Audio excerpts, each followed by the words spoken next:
Good afternoon. It's Marina Crane again from Suchana First Nations on the outskirts of Calgary, Alberta, Canada, a city of 1 million people. I have previously recorded this, and I just thought it's adding to the whole dynamics of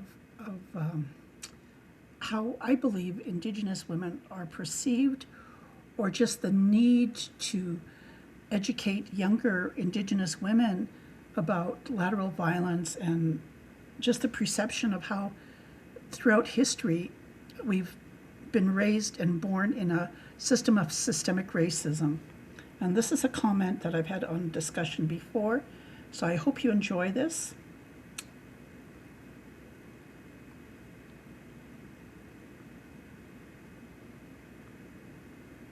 You got it? Did it sound? Yeah. Okay. So what today? What's the date today? It's Sunday, 12th, I think. Okay. Okay. April. Yeah. So like what we're talking about is emotion, and just like how like people are just, there's almost some sort of negativity in the air, or I don't know if it's negativity. I think it's people. There's changes happening, and it's really hard for people to change. Like I was saying, I was talking to a couple of people about change, because I had even my sister calling yesterday, and I said to her, we're talking about that Facebook post where that young woman posted about me being a pedophile. Yeah. Okay, well, it's the lady who took the photo of her Facebook friend. That, like I said, she had what was the purpose of her showing me that and not even reporting it on Facebook? Like, she had no empathy for me or how I was going to process things. Didn't even apologize to say, well, I'm sorry I sent that to you and that it hurt your feelings. And she did make a comment too, because like my granddaughter, who works in the same organization as this woman says, oh, she shouldn't be posting stuff like that on Facebook because of where she works. Now and again, why is she saying that when she was the one who sent me the photo? If it was so disturbing for her, she could have reported it. Just like, when we were talking and you found out that article was about me. Yeah. See? That was devastating for me. Yes, I know. I'm grateful we had the conversation, because she couldn't even call me and say what you're saying to me, like it was devastating. She was just out there wanting gossip. And my sister said that. She said, Marina, I warned you about her. I said, I don't remember her warning me. I just said to her, I had to come to that decision myself. And there's a lot of people that, like, I try to keep my life private, and I'm consciously doing it now.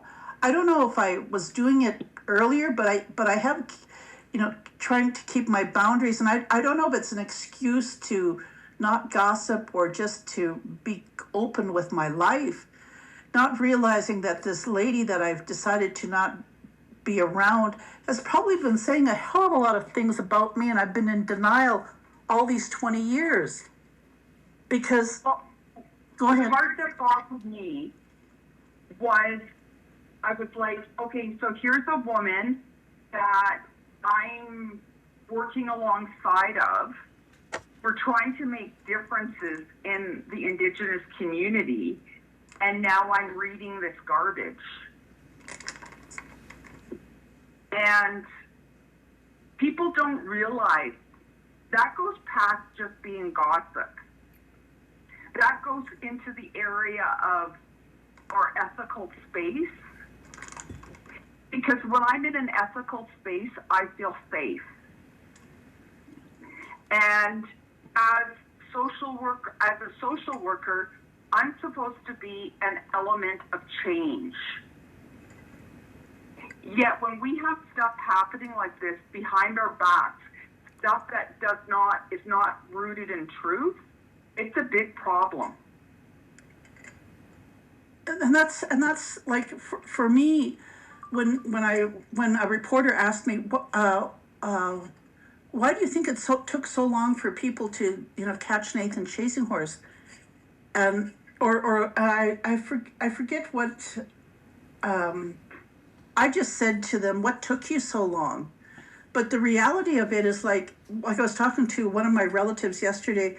I said, 20 years ago, this woman who sent me those photos, I said her daughter was having problems. Her daughter was like 14, 15, and she'd been pregnant.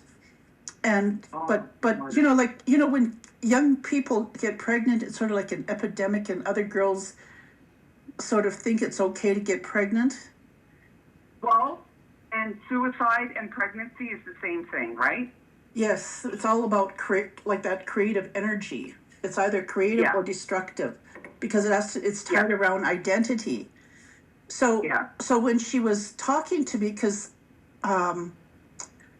she was talking to me, and I became the technician, and I organized these weepy ceremonies because Nathan Chasing Horse had said he was a youth worker. And because I had known weepy ceremonies were healing, I thought this will give an opportunity for the mums and daughters to bond together, because it sounded like the mums and daughters were not getting along, fighting, and because the daughters weren't listening to the mums. And these were like teenagers, like experiencing high risk behavior. So the point is, like, when a child is in high risk behavior, they're a danger to themselves and others.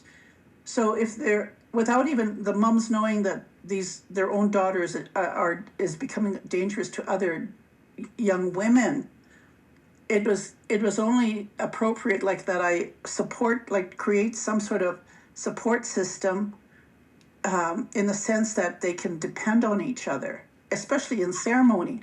But it didn't work out that way. In fact, in some ways, after 20 years, I think it has, but it took a hell of a lot of time. The problem, though, 20 years ago is when the disclosure, when I had the disclosure of Nathan being sexually active with a child, I approached this woman and other women, and they did not do anything. The woman says, but he's the only man that my daughter ever felt close to. She feels like he can see right through her, and she feels that he can read her thoughts. Like, Marina, she says, this is hope for my daughter. Now, again, I'm only reflecting this because now I can step back and I can say her mom was a danger to her daughter as well, because the mother is narcissistic and Machiavellian. So as Indigenous women, when we're traumatized or a victim, and we talk trying to deal with whatever is happening or suppress, it's actually suppressing our emotion by trying to project our shit onto somebody else rather than dealing with the change. That's why when I talk about change, and if I'm in tears or something, I said, no, that's because I'm feeling it. I'm bringing all that from the bottom to the surface. I said, and that's why as an elder, I say it's important to deal with things when you're younger, because by the time you become an elder, life isn't going to stop changing, right? Life's going to still keep going, and how we process how we feel is determined by our past behavior.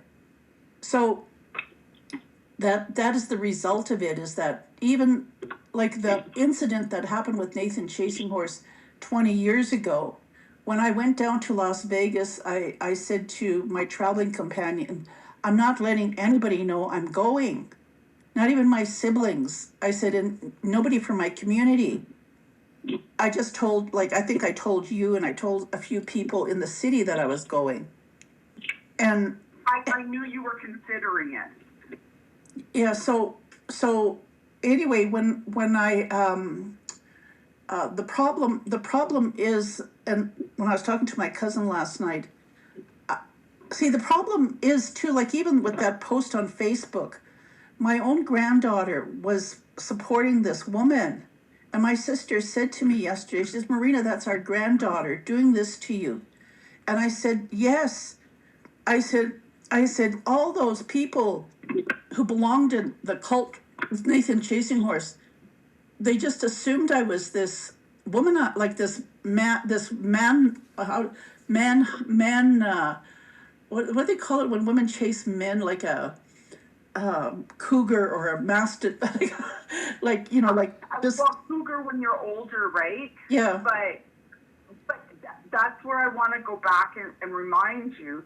I said, by the time, if we are a healthy elder, our days of being a womanizer or a man chaser or a cougar, or we've already laid our demons to rest.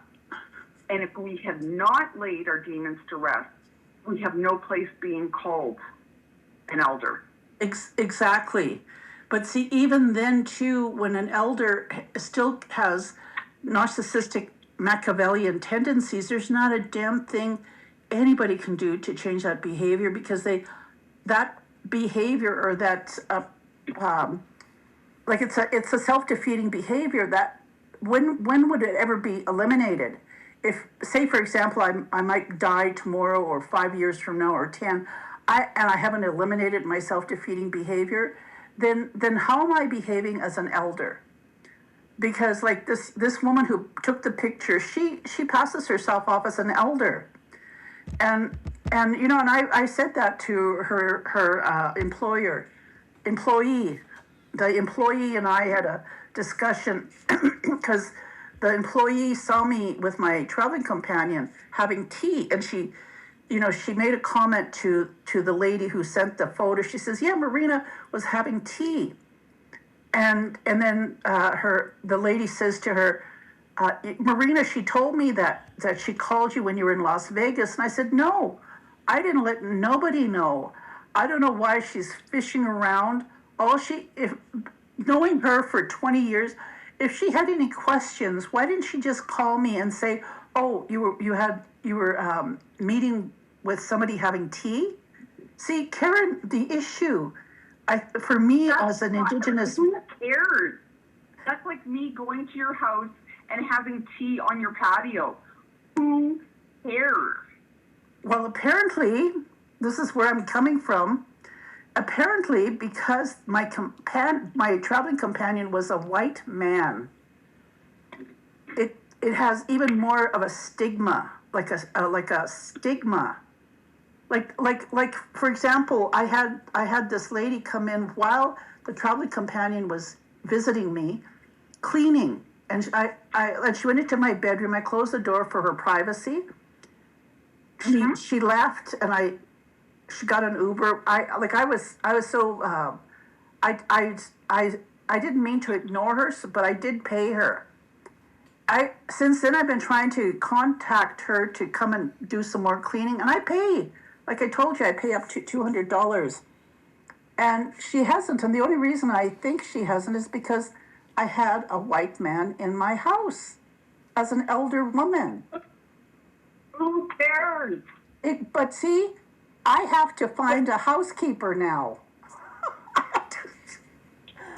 And listen, when people have a mind like that, and I'm going to say an old term, a dirty mind, they cannot understand that people can be friends with the same sex and not be in a queer relationship, or they can't have somebody from the opposite sex and not be having sex with them. That's the thing where people need to change their thinking. That's why, yes, I agree. And that's why when I talk to people as an elder, I said, for me as an elder, I didn't grow up using pronouns or nouns. I said, but as the decades have come by, I said, I've been more open to people just about my sexuality, what to me is healthy human sexuality. And I've had older women say, "Marina, what you tell people," and I'm just saying not just white men, people in general, what I tell people about my sexuality, she says, "That's too much information." And I'm going, no. When I tell people, like when we talk and I tell you about my sexuality and how long I've abstained, that to me, like I'm letting you know, or whoever I'm talking to, that I'm a sexual being. Right. And when the conversation is very like open and like on things, and people make some sort of comment, I'll say, well, because I'm not sexually active, I talk about sex. I said you can't get away from, like, you can't. What I've learned is, even though I've abstained, I still have to talk about sex. I'm not actively doing it, but like talking about it, we're human beings. You can't shut everything down. But don't you think you're also helping people that are in the same situation that you're in?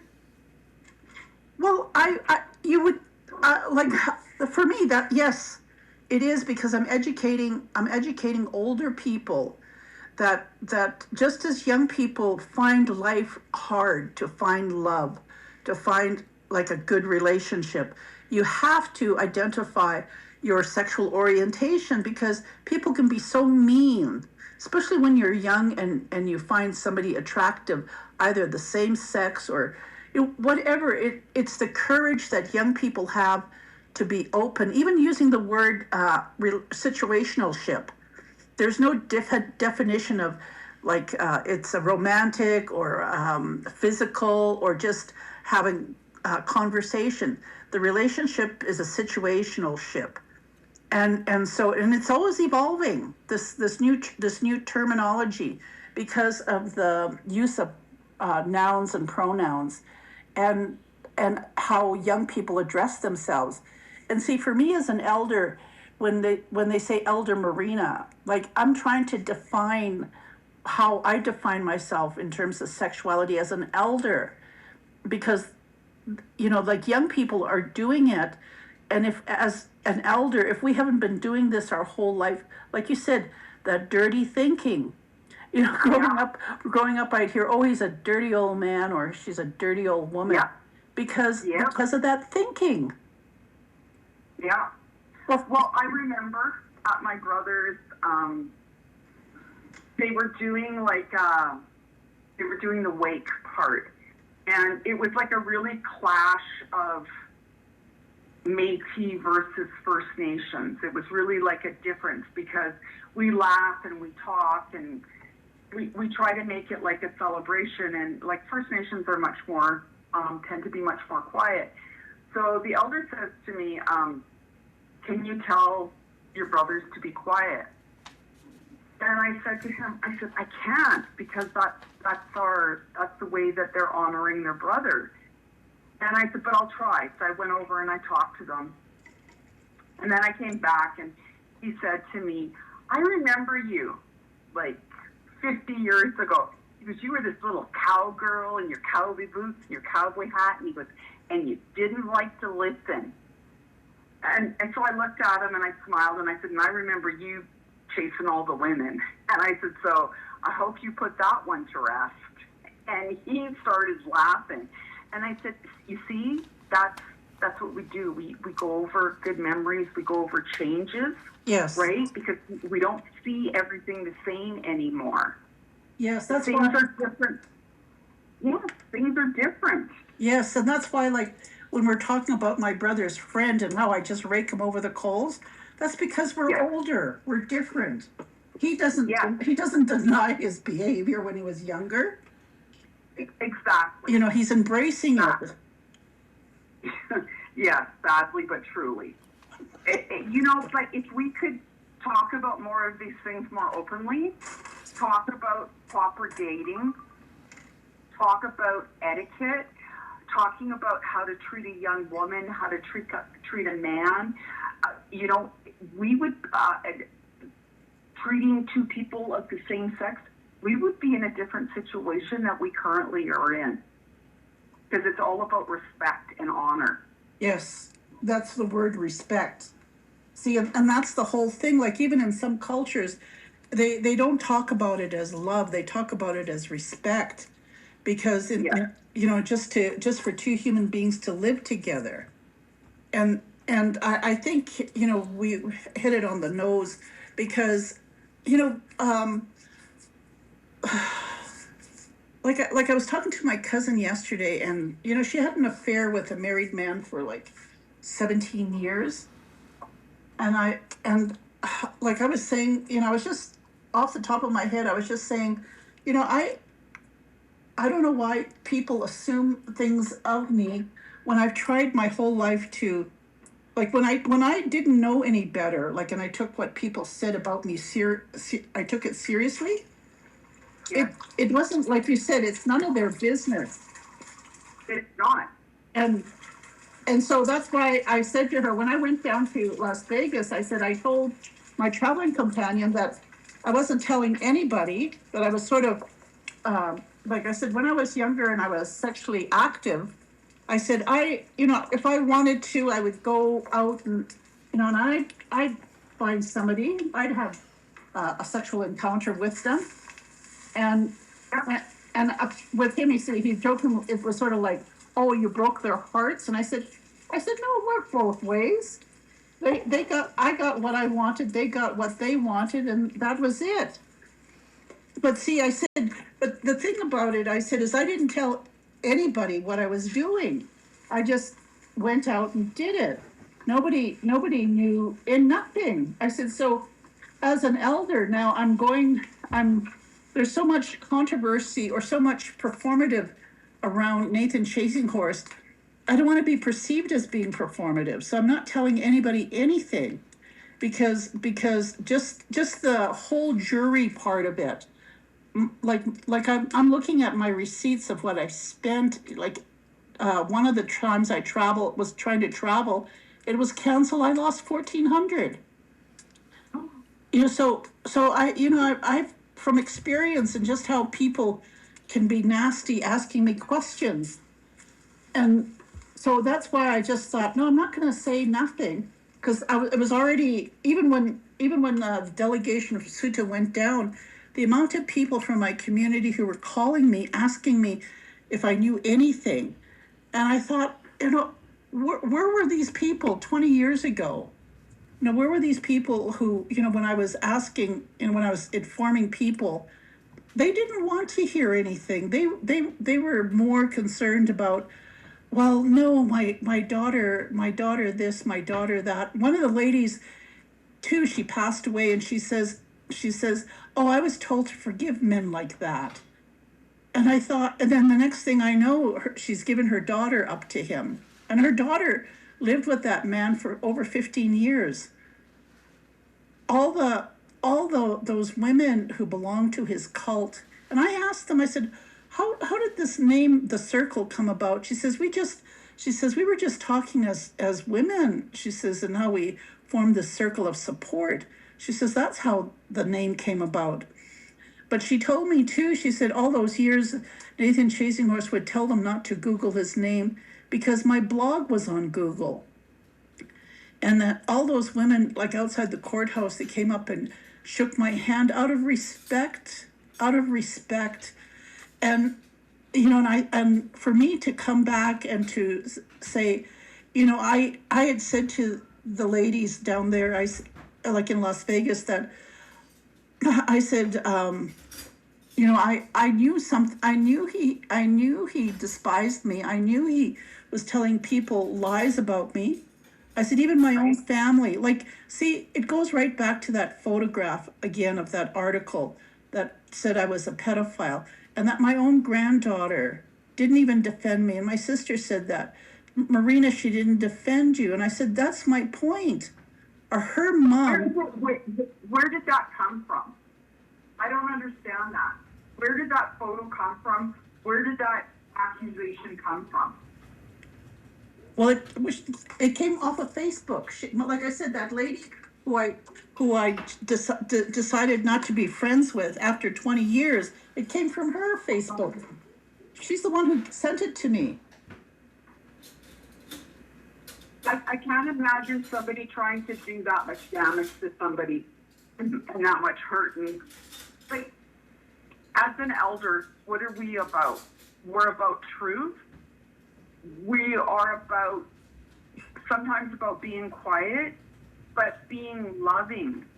And we're not about hurting other people. So, and our younger people, our younger generation have to know that they're also held to that we don't do things out of spite. We don't do things out of malice.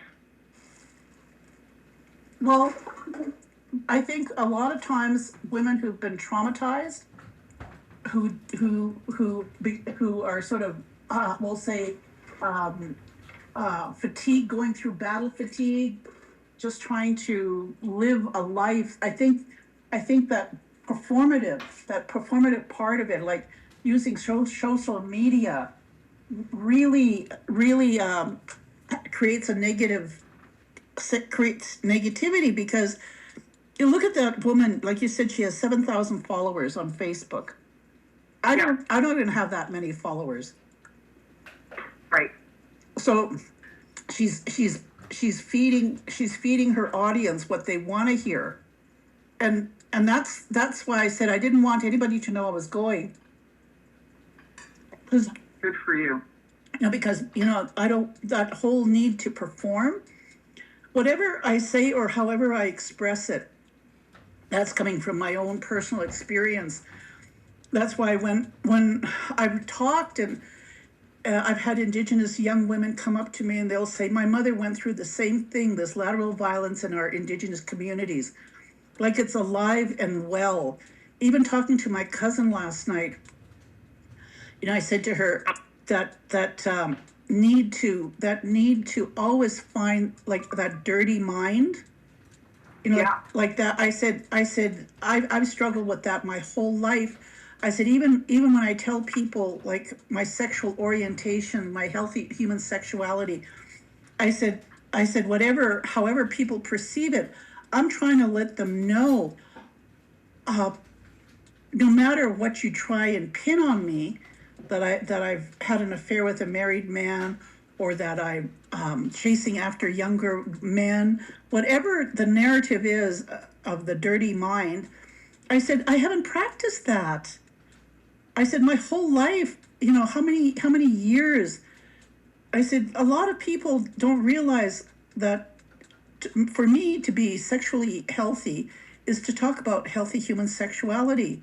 I don't practice being sexual, like physically, but I do practice it emotionally and spiritually. That's the key thing. I think the separation of the ideology, like some people say, oh well, it's hard to fight it. Yes, it's hard. I don't think we're winning the battle. If we were winning the battle, there won't be so many murdered and missing Indigenous young girls, because that's why for me with this whole experience, just to try and have some sort of curriculum for Indigenous young girls, talking about the history, Bill C-31, like even from the Métis perspective, if it weren't for the government trying to kill us off, there wouldn't be such people as Métis people. Do people in Canada know that? No. They don't. And yet, do our young people know? No, they don't. So all this history of how, we'll use the word white men, have tried to create what Indigenous women are, is all based on government policy. One day, I will give you the opportunity to record on your podcast my experience at least 3 times where I could have easily been missing and murdered. And I wasn't even living a high-risk behavior. I wasn't doing anything wrong. Just simply being a young Indigenous woman. And that's what we need. Like, we need like more people like yourself. Like, it was like,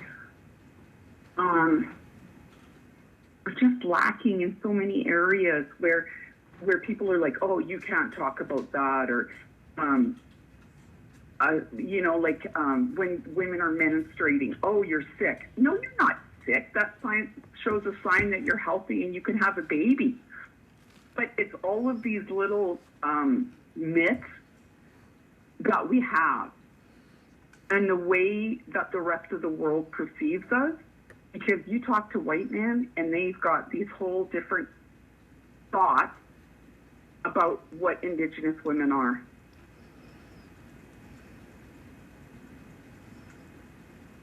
Like the one lady that I talked to quite a bit, she says, I can't help it if my father's racist. Not can't help it. She didn't put it that way. Sorry. She said, my father is racist. He'll be racist until the day he dies. And that's her father. And her mother is Inuit. You know, she's lived with a father who's racist, who has an attitude towards Indigenous women. And that's what I try to say to people. I have white uncles too. I've seen this. It's how society sees Indigenous women. Yeah. And the reality of it is, like, as when you're growing up as an Indigenous child, like, you have decisions to make. Do you go into a relationship with a racist? And why? Is it because the person is safer, can protect you better than an Indigenous man? And then the myth of it, the mythology of it, or the creation of it. Like, when we've talked about it, when she talks about her father, and that her mother has suffered so much in society because she's Indigenous, hasn't had help with depression, no support, and now her mother's around my age and has very little capacity to take care of herself. She has to depend on her brother to look after her, and so she says, "This is my mother," and that's why I try to explain to white men. I said, you know, when you marry an Indigenous woman and you have an argument, and you go divorce them, and you take your children with you and you raise your children to be non-Indigenous, they're going to come back and they're going to look and want to know who and where they come from. It's called activism, and it's part of that battle fatigue, because they've experienced racism. Like she says, I can't change the fact that I'm Indigenous. I'm living like in the city of Calgary my whole life, and people treat me different because I'm Indigenous, and yet the Indigenous community is not accepting her. And I said, yes, because of systemic racism. I said, we're promoting such a negative image of what it is to be an Indigenous woman, because, like, when I was talking to this white man, I said all this stuff that white men take away from Indigenous women because they've been in a relationship with an Indigenous woman affects society at large. I said, in our communities, we have we have child and family, we have social services. I said, we have health centers. I said, but those aren't governed by sovereignty. I said, those are governed by government money. I said, we're trying to have the capacity to establish group homes and group shelters for children, like of different age groups. I said, because when a single woman, when she has children, whoever the fathers are, these women have children who are living in our communities. When that woman dies, her children are put into the foster care system in the city. I said, you look at Siksika, how many thousands of their children are in the foster care system, and then you look at the reality of the average age for our children being trafficked is 14 years old, and yet the government is just sponsoring like homes and shelters in the cities. You know, we as Indigenous people, it's a reflection of how the government sees women, because with women, it's just like the first industrial school. They tried educating the Indigenous boys, and most of the Indigenous boys were fair-skinned, and it was in Parliament. There is a piece that's been recorded in Parliament where they're discussing these Indigenous boys growing up, becoming ranchers and farmers, and that they'll move back to their Indigenous communities, and the girls they're gonna marry Indigenous girls, and those girls are gonna convert them back into savages. That, even though those industrial schools died out, and Indian residential schools were created to have both boys and girls be converted into the civilized, unsavaged children. We're still in 2026, we're still being portrayed as being savage. And that's what I'm trying to say to my own peers. talking about healthy human sexuality. Why is it that that dirty mind has to come into play when I'm talking about even traveling with a companion to the United States who's non-Indigenous? See, I said to that the lady who sent me the photo, I said to her employee, I said all she had to do was just call me. She said, "Well, Marina," she said, "she called you when you were in Las Vegas." I said, "No, she didn't." I said, why is she lurking around, trying to dig up stuff? I said, and for her to even throw me that Facebook article to hurt me, because what? I have money to go to Las Vegas. Why? That I have somebody who's traveling with me. Like, who am I to deserve a traveling companion? See, all those questions without her even realizing that she's not asking, what kind of person is that who's I've been in friendship with, talking about her sharing her personal life, me giving her advice, for her to treat me like this? And again, why people did that aren't healed? What? It's people that are not healed, people that are not healthy. That's why I always say to people, so this is the way I am.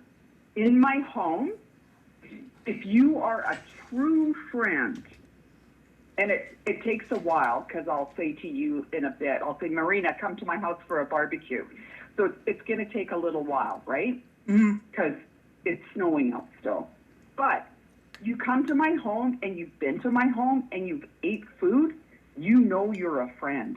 You know this is somebody I trust. If I've known you for 30 years and you've never been to my home, you're not a friend. You're just simply somebody I know. There's a difference.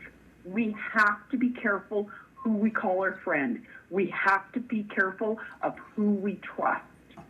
So when I was listening to you, and I just remember this. When I worked for, I was in a partnership with the Calgary Board of Ed, and my late friend, she said to me, Karen, 12 years old, that's the age you watch for, because that's where children make the decision that they're going to go the right path or they're going to go the wrong path. And at Children's Services, as a supervisor, I learned at the age of 14 is when kids come back and they start looking for their parents. And so whenever I apprehended a child or children or whatever, I would say to the parents, Mom, you're always going to be a mom. Dad, you're always going to be a dad. But here's the thing, your children are little, like they're 7, 8, 9, 2, a newborn, whatever. But when your child reaches the age of 14, they're going to come looking for you. So where are they going to find you? Are they going to find you healthy and clean, or are they going to find you on the same path that you're currently on? Because they're going to need you. And if we think our Indigenous children do not come looking, that's a big mistake, because they come looking. But if they come back through a reserve or the settlement or the city and they're looking for their family and everybody's already gone, they've been lost to addictions, they're in prison, whatever, then what does that say to the child? Like a lot of children personalize that and think that love, that they didn't even matter, that no matter what, their parents didn't care enough to change their life. So we have to stop, like I've talked to grandmas, I'm a grandma, I've got 8 beautiful grandchildren, I've talked to moms, and what we tend to do is we try to hide what our children or grandchildren are doing. And that doesn't help anybody. So when we're looking at all of this pedophiles, when we're looking at all of this negativity, if we're trying to hide it, we're not helping anybody. We're actually making sure that our next generation lives with the same perverted system. And that's why, like, when in Indian residential school, I was talking with a crowd of PhD people at the University of Calgary. I made a comment about my mother when she first was pregnant. She thought she was going to have a litter of puppies. When I said that, this one white woman starts laughing. And I addressed the whole crowd, not her, just the whole crowd. I said, the reason why my mother thought this is because there was no love. They were treated like animals. They were treated like dogs. Why would they talk to a dog about human sexuality? Why would they even hug or, well, some dogs get treated better than human beings, especially in Indian residential school. I said, that love was not there. That trust was not there. That was broken. There was, that whole scenario of like, thou shalt not, thou shalt forgive. See, and that's the danger, is that a lot of children came out of those residential schools thinking that thou shalt forgive, even to forgive the unforgivable, because of, how they were indoctrinated, how they were groomed and trafficked to behave a certain way, so that you're going to work and be productive in society, become a rancher, lawyer, not even a lawyer, it was mostly menial work. But the reality, though, is like with my mother, I couldn't have conversations about sexuality, none. If I talked about anything sexual, she would say, I didn't think you thought that way, Marina. So, I'm coming from experience here. I'm talking about my late mother, how I took care of her, how the things that she was struggling with, even as an elder. And that's why, like, I can't comprehend unless a person actually has dealt with and talked with their parent, and that you talk about things that they feel taboo about, and because if I hadn't, I wouldn't have known that this was a way she was raised, not by her parents, not by her aunties or grandmas, but by white people. And, right. And that fear of white people, because I take her to the hospital and the doctor says, you can't come in the room. And I said, no, my mother's afraid of white people. I said, if you ask her pain threshold, and I know her pain is at an 8 or a 9, because you're a white man, she's going to tell you that her pain threshold is 3 because she's afraid of you. I said, do you understand? I said, do you understand the like, I can't say the psychology of it, but I said, do you understand?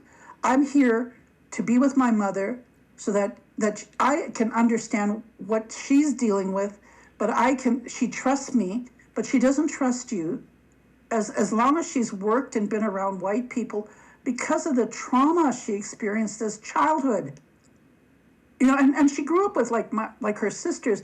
The majority of her sisters the ones who went to Indian residential school, like, they married white men. Why? Because it's, at least, like, it seemed or deemed safer. But yet, my white cousins, they haven't come to my home to even visit me.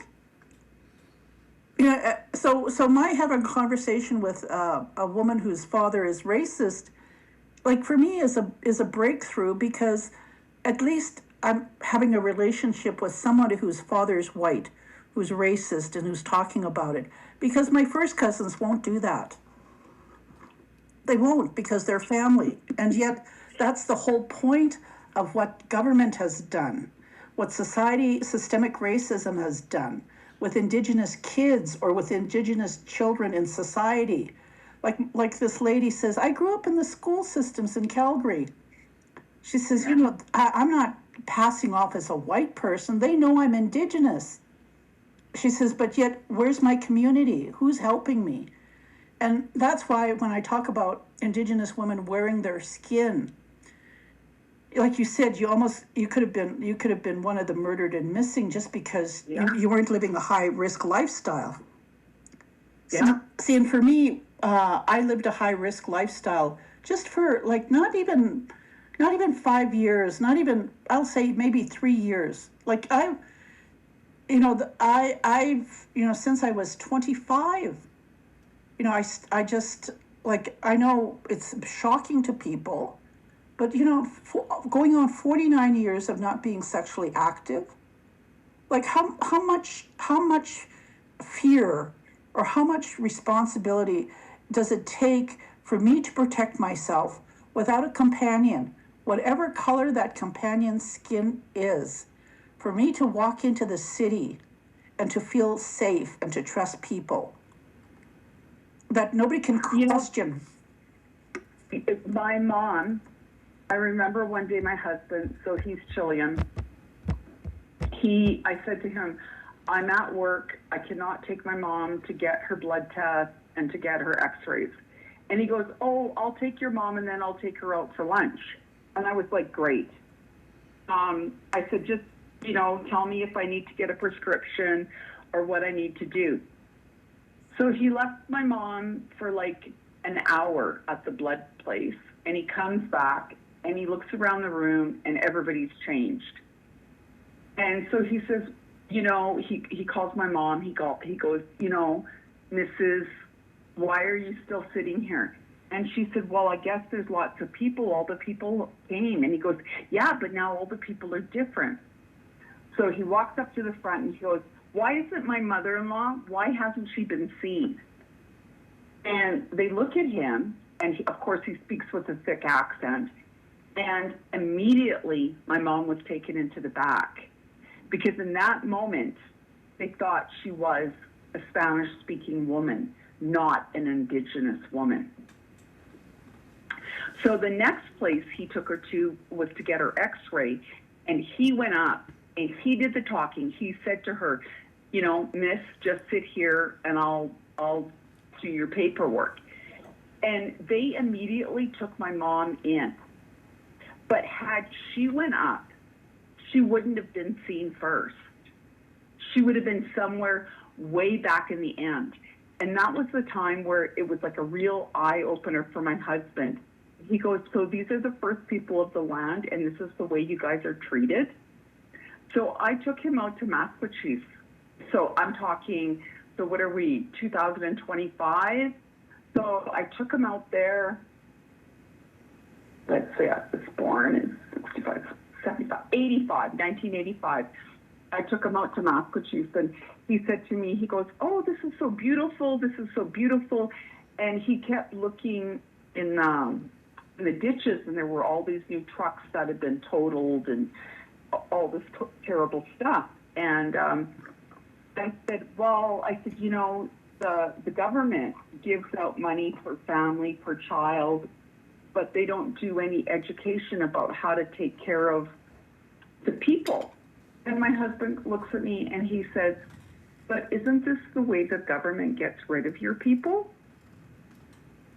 And I was so angry at him for saying that to me, but it kind of resonated with me for quite some time. And I was like, is he right? Is this why they do these things? Why they don't do any teaching? Why they don't prepare us for it? And then it was probably 2 years later, we went to another place, and he said to me, Karen, he says, I first landed in Winnipeg, and Winnipeg, all the people are Indigenous, and they're dying on Main Street, and it's horrible. And he goes, but here, like, look at these people, like, look at your people, like, your people are amazing. And so I took him into the room, and I introduced him to another young fellow that I knew that was a lawyer and also spoke Japanese. And my husband was absolutely floored. And he said, when I came to Canada, I thought you all lived in teepees, igloos, and tents still. So that's the mentality that people come. So in 1978, when my husband came to this country, he thought we still lived like the John Wayne movies. Well, even when I lived in Utah, I had foster kids and Native American foster kids. I don't know if it was ignorantly or raised, I don't know if they were just in denial, they were Indigenous themselves. They'd come up and, oh, do you still live in teepees? And this is an Indigenous person talking to me. And I thought, what are they teaching you in your foster home? Like what even like this whole being white and delightsome in Mormonism.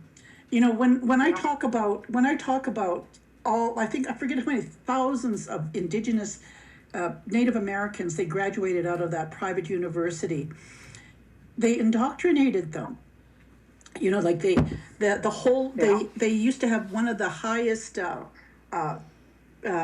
church leaders. He was a Navajo. Elder Lee, they called him. And they eventually excommunicated him, believe it or not. Like really, because they used him as propaganda to all these children who were raised in foster care, like in the placement program, and then they went to high school, and then they went to the private university.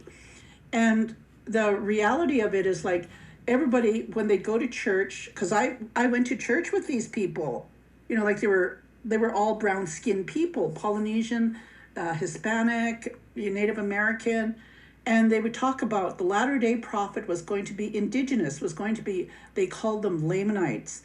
So a lot of the indoctrination of Native Americans in the United States was that eventually there was going to be an Indian prophet that was going to lead the Church of Jesus Christ of Latter-day Saints when Jesus Christ was coming to the Americas. So when Nathan Chasing Horse came to my home, into my community, my family is Mormon.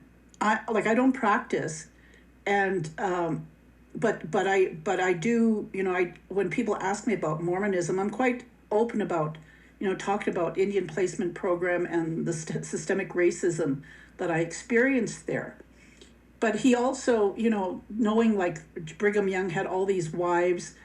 And the fact too is like for decades, even when I was a kid, all these white people forming cults to recruit Indigenous people. Like my parents belonged to this organization called Moral Rearmament, which was a cult in itself, which also was the basis of the Oxford group that established the 12-step program. So all these psychological, we'll call it collective, holistic ways of healing were basically observed from non-Indigenous people to apply to their own non-Indigenous people. Now, here's Nathan Chasing Horse coming into my community, meeting my so-called Mormon family and them talking to him.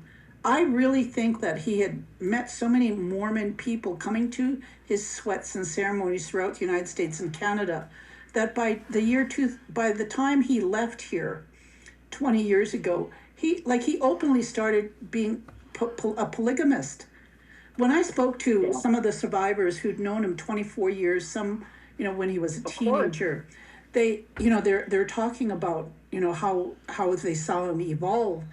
And I said, well, no, he gravitated to my family because my one brother was making a large amount of money. Like this man would gravitate to Native American people who had a lot of money, to take the money from them. And my poor, I shouldn't call him poor, my brother's still paying the price of having associated with Nathan Chasing Horse, but also his own behavior, which it's unforgivable.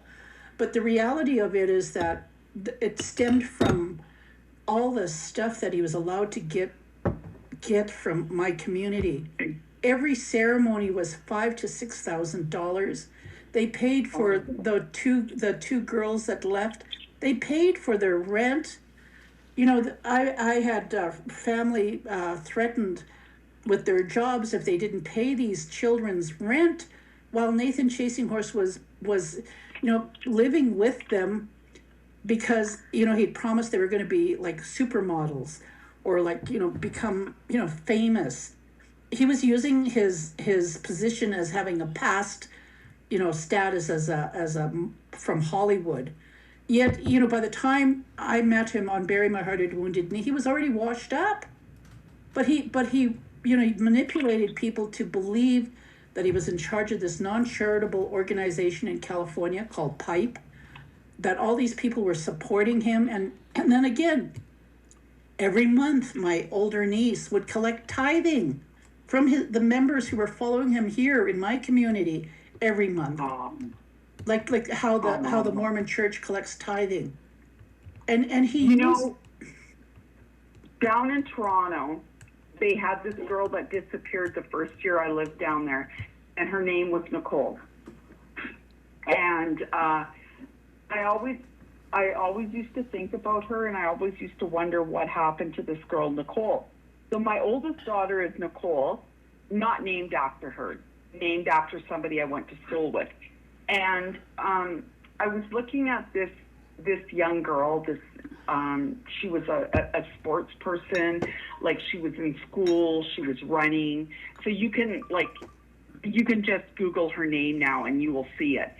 And so the guy that actually killed her walks in, and he's carrying an eagle feather. And that made me absolutely sick. I couldn't finish the rest of it because I cannot take people that use culture in a perverted way. And I don't care who they are. And that's what he did. well, that's why when people say, well, how did you know Nathan Chasinghorse? I'm going, because my relatives, my mom has a first cousin. His wife got her degree, like as a mature woman, in Native studies. And she came back to the community, a Dakota community, and she said to the people, we're going to revitalize the sweats, the Walipi, all this.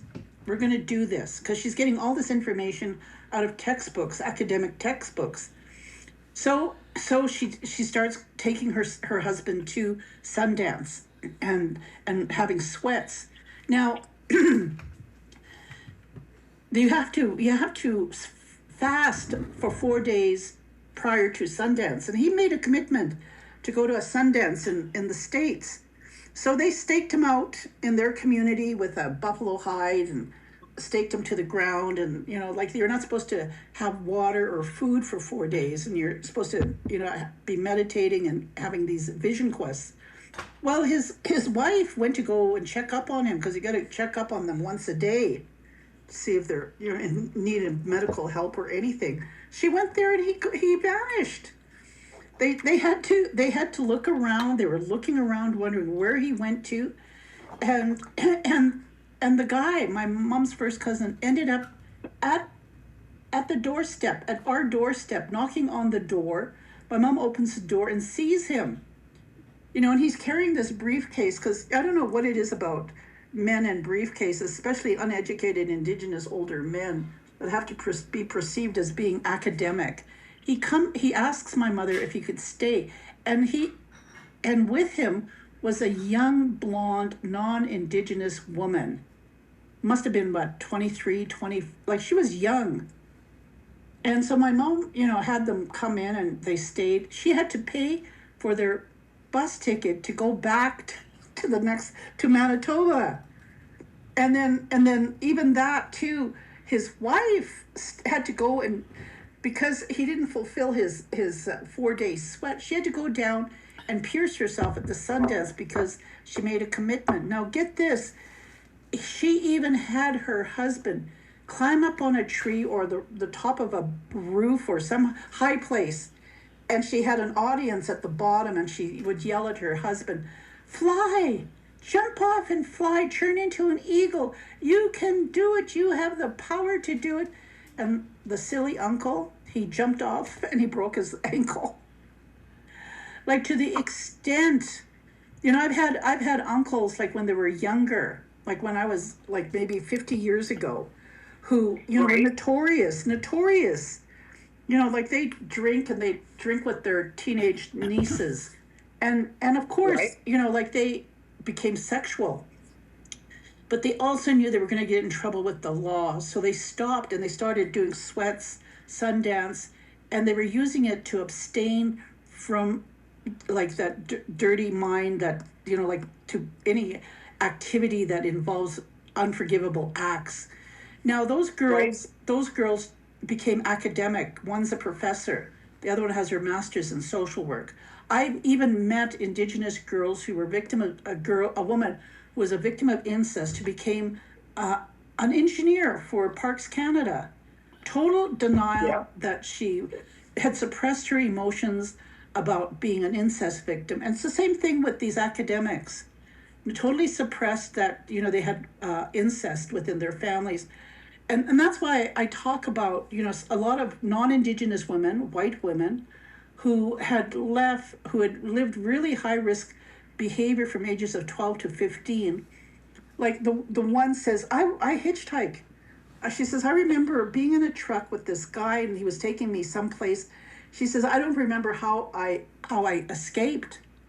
She says, but I'm not, she says, as old as I am now, I'm not going to visit that.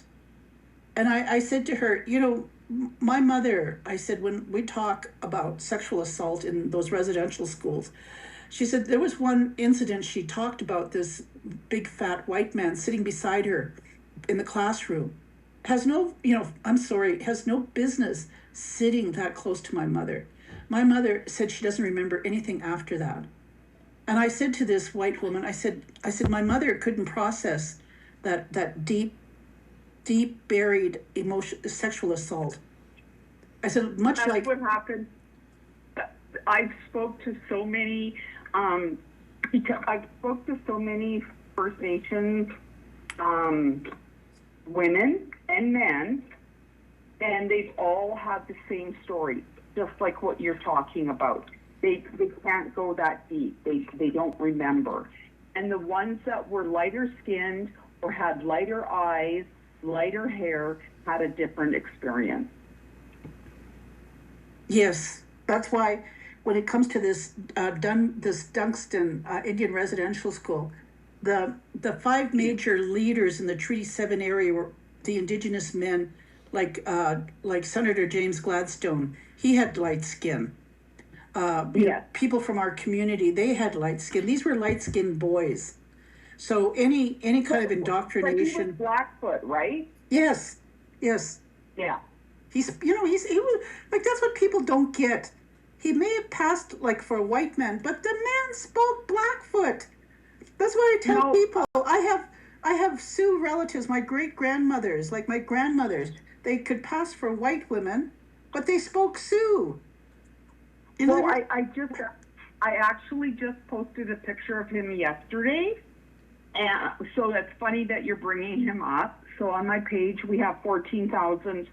I have 14,000 followers, and people were like, "Oh, he was a lawyer. Oh, he was Blackfoot. He wasn't from Manitoba." And I was like, "Well, yeah, I know that, but this is what the articles are saying about him." But, in all honesty, he wasn't light-skinned. He just knew how to do what people liked. Like, I remember, because my dad, he went out to the reserve, your reserve, when I was a little girl, probably about 7, 8 years old. And he said, "Oh, I'm thinking about connecting my daughter to the Indian rodeo." And he was told by 2 different elders, "Your daughter does well enough. People think that they don't really know what she is, so don't bring her in being Indigenous. You don't want that for her." So I think a lot of our people, like Senator Gladstone, he just knew the right moves to make. And that's why people accepted him, because he was super smart. And I'm sure you've had the same experience. You're super smart. I love listening to what you like. When I listen to you, I learn every single time. And so I think that gives you and Gladstone and other people like that, it gives them a different experience. Well, I you don't talk, you don't have an accent. Yes, I know. I always say to people, even when I was 8 years old, I was in the Charles Camsell Hospital, and I was in isolation for 3 months. I almost died there. And I reflect back and I think, why was I protected? Well, because the people were looking after me were white teachers. Was a white teacher with his wife. My parents were in South America, and so the white doctors and nurses put me behind the nurses' desk. So I had very little contact with the rest of the Indigenous community in the hospital. It was only about a week before I was going to be discharged that they put me in the main dorm. And it was there that I experienced like violence. This one young Cree girl, she must have been maybe a year old, she could have been 10 years old, 12. She came up to me arguing with me and she says, tell this girl to stop crying. She was a little girl around my age. She says, tell her to stop crying. And I said to her in English, stop crying. And the girl said to me, no, tell her in Cree to stop crying. I said, I don't speak Cree. And she says, yes, you do. I heard you. I never experienced jealousy like that. But again, at 8 years old, I could speak English well enough that I know I intimidated this child, that I was acting as if I were white. Even when I ran away from home when I was 17, I turned 18 in Vancouver a few months later, and meeting other Indigenous people, and then them telling me that I was acting white. And some of my relatives who ran away to Vancouver and met other Indigenous people from across Canada, they would always comment on Suchana, that we were acting white. And it's not because we were ashamed to be Indigenous, it's because of the way we spoke. We had no accent. And even to me, like growing up, when I lived in Utah, my roommates used to say, Marina, we've called up so-and-so and you act like you're interested in them. Like, she says, you have such a sexy voice. So, and even too, when I was here and I was out looking for volunteers, one of the military men, he says to me, call Sergeant so-and-so, and he's in charge of distributing, donating. Maybe he can rent you out tents for your youth program. I said, you want me to ask him? He says, yes.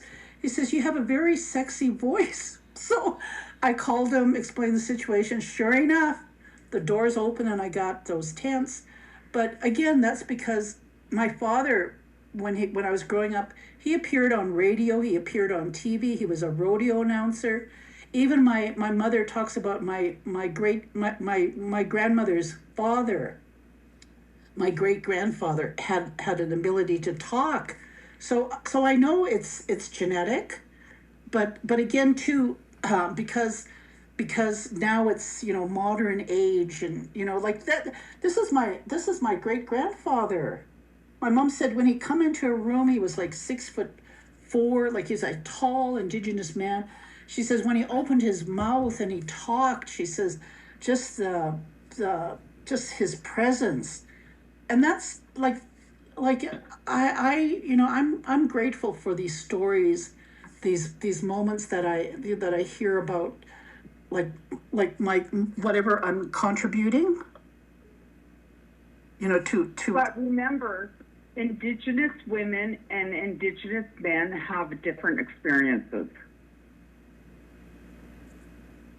In what way are you? And so I went to school west of the city, and I was hated upon because I was Indigenous. And my nephew went to the same school, and girls liked him because he was Indigenous. Oh, yes.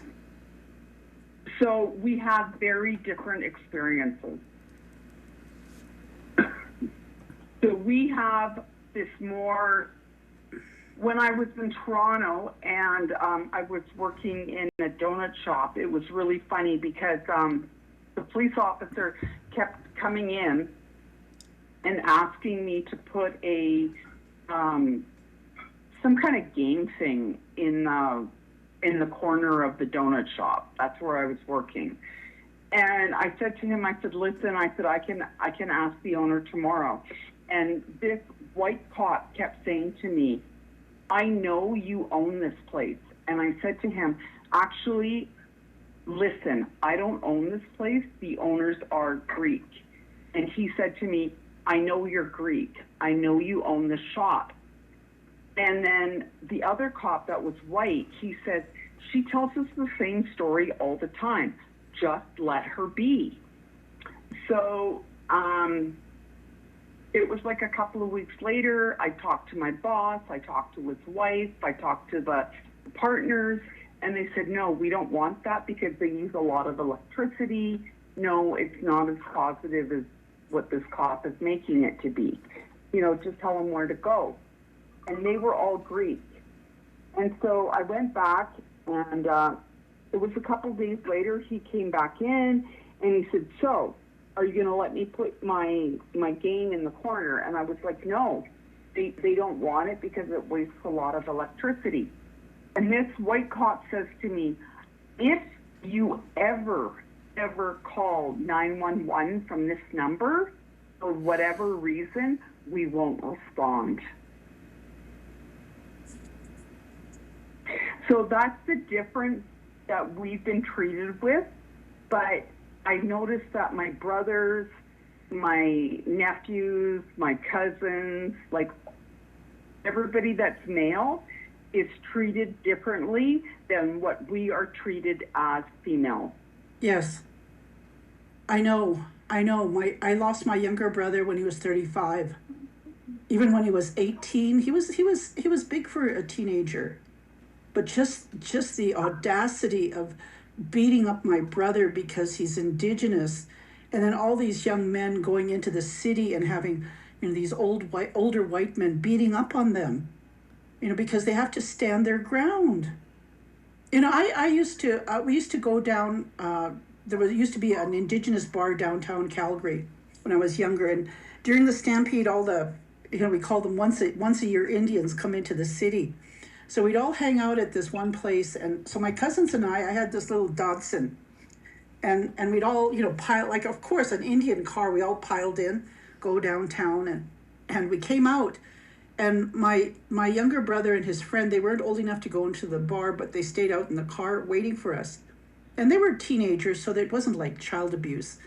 Anyway, we came out. We bought I don't know if we had we bought out beer or anything, but I remember we came out and there were 5 cars filled with white boys. Each of those cars had 5 white boys in them. And when I say boys, they were like either university students, like they were old enough that they had cars, and in each car there was a white girl. They had a girlfriend in each car in the back seat, so the cars were filled. And so they were waiting for us. We didn't know this, but we got into the car, and they started calling us down, just swearing at us. And my cousins, like, of course, we've been drinking. We're all women. Get this, we're all women, Indigenous women. These are all white boys, all young white men. So my cousin starts, standing her ground and swearing at them, and the guy comes. 2 of my young cousins, they're dead now, but they were like 5'2", maybe 110 pounds. Like, they were tiny women. Those men, they were like maybe 6 feet, 6'2". I could just see my here's my cousin with her little fist just reaching up, up into the air to try and hit that guy in the face, and those white men just beating at them, and they fall to the ground, and my cousins would get up. And my one cousin used to wear high, heels, and she'd get up and she'd, just fighting. And I thought, oh my goodness. So we were yelling, I said, you've got white girls in your car. Have them come out and fight us. You guys are fighting women. Come out, bring your white women. We'll fight them. But no, they kept their white women in the car. This one guy came after my cousin, and Right. And by that time I had asked my brother and his friend to run in and get help. By that time, all these young men came out, and so they started defending us. And the one white guy had this Indigenous guy on the ground. He was just punching him.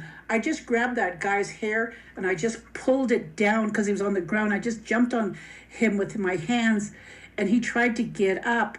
Now, I must have hurt him so much because the next day my fingers were just sore. He got up, started kicking at me, kicking, and I had to jump back. By that time, they were getting into their cars, and my cousin went to she went in to hit the white woman, say, come on, we'll fight the white woman, not you white men. Those guys grabbed her hand and they took off on their car, and my cousin's body was just flying away on hitting the side of the car. They curved around the car, and she rolled off. Like stuff like that happening, and that Yeah. we grew up defending ourselves. I always say to people when they try to be spiritual people, I said, when I went to school at Fairview and those white boys had a crush on me, they didn't know how to process their feelings. Instead, they make fun of me and try to fight me, because they liked me. They didn't know how to, they were just boys. I said, but for me, I had to defend myself, and I'd beat them up. Like, I'd made sure they had the first punch, because like I'm going, I could I could get disciplinary action because these are boys fighting me, a girl, and all because I'm strange or I look exotic or whatever the hell. They couldn't process their feelings towards whatever, their testosterone. But it got to the point where I had to defend myself all the time with these boys. And it got to the point where the girls, if they started being jealous and racist to other girls from my community, they'd be bullied. And the girls would come to me and they say, Marina, they're saying this and this to me. And I said, who? I walked down the hallway and those white girls would just scatter because, I had to defend myself every time. That's why, when it came to being a young woman, and especially with my cousins, having to fight in those Catholic schools, those public schools with white kids our whole life, having all these 5 carloads coming around us was nothing different. We still have to do it. That's why even with my late mom, I drive her everywhere. Even with my niece, I took care of her for 7 years. Anytime I'm with either elders or young girls, I will drive them around. I will not let them get onto the LRT or be in public because I don't know how people are going to treat them. I do that just to protect them. And if people want to be in denial that there's systemic racism in the city, look at right now at all these people wanting to separate from Alberta. These people who are in denial of that they're on stolen land. This is treaty territory. Do you think we haven't been fighting? Do you think from the beginning of time we haven't been fighting to survive? That's what's so bizarre. Exactly. Okay, Marina, I need to get going. Okay. But I've always appreciated your conversation. Well, I'm grateful for the insight you have, like in the comment about the dirty mind, because it's a mental health issue that like you said, there it is important to feel. It is important to have the courage to seek help and find people you trust and heal from whatever change is happening in your life. That change is emotional, and we need that support, and we need to let people know that as you get older, it's not going to change, but it's going to get a little easier. The relapse of the relapse and recovery of say lateral violence gets a little easier, but on that way moving forward, we lose people, we lose acquaintances or friendships. But it's all for the better. I truly believe Creator and the grandfathers and grandmothers guide each one of us, no matter what our skin color is. There's a higher purpose, a higher mission in humanity. But again, I appreciate the ability to reach out to you and just have conversation when it's when I'm going through a difficult time too. So I appreciate it, Karen. Have a good day. Okay. Okay, take care, my friend. You too. Bye-bye. So for my audience who have still stayed alert and listening to the podcast, I just wanted to share it's important for me to have a podcast where I'm actually talking to, someone that I know, someone that I've shared quite a lot of my life story with, and as well as having some common experiences with them. And hopefully, hopefully, come April 27th, when I head down to Las Vegas and I meet the survivors, the people who broke away from the cult of Nathan Chasing Horse, hopefully it's a time for celebration, and that I'll be able to have some discourse with them. They'll have a narrative and whatever they feel comfortable in talking about. But I do think the reality of really being supportive and acknowledging to them that it's a moment of celebrating. There are moments when we have to grieve, there are moments when we have to heal, there are moments when you have to talk about things that are unforgivable. But at this time and at this space and time, all those years and decades, and just the ability to have the courage to step forward and to just support each other as women, Indigenous women, it takes a lot. And for those out there who are struggling, for those out there who are victims of sexual assault, or just knowing that you have to be there for another person who's experiencing the same thing, know that we're all in this, that we're all there trying to help each other heal, and that as we age and how we deal with things is vital. The analogy that I'll close with is in terms of recovery and relapse and eliminating a self-defeating behavior for whatever that behavior is. That's up to the individual to find out for themselves. However, imagine driving on a road and there are potholes, many potholes. When you first start healing, you're going to end up hitting a lot of those potholes. And you have to drive away from those potholes, but you keep on hitting them. Eventually, as time goes by and the more practice you have in having narrative and discourse and a group of support, when you see a pothole coming, you'll be able to drive around it, divert it, instead of going through relapse and recovery. Those things, I believe, are vital. It's important as an elder for me to give hope to a lot of younger people, a lot of young people who even youth who are going to school and they might not feel like it's safe to go home. Like as my friend Karen said, you'll always be a mother, you'll always be a dad, but your child is going to come home. And when they come home, what are they going to experience? Are you going to be ready for them?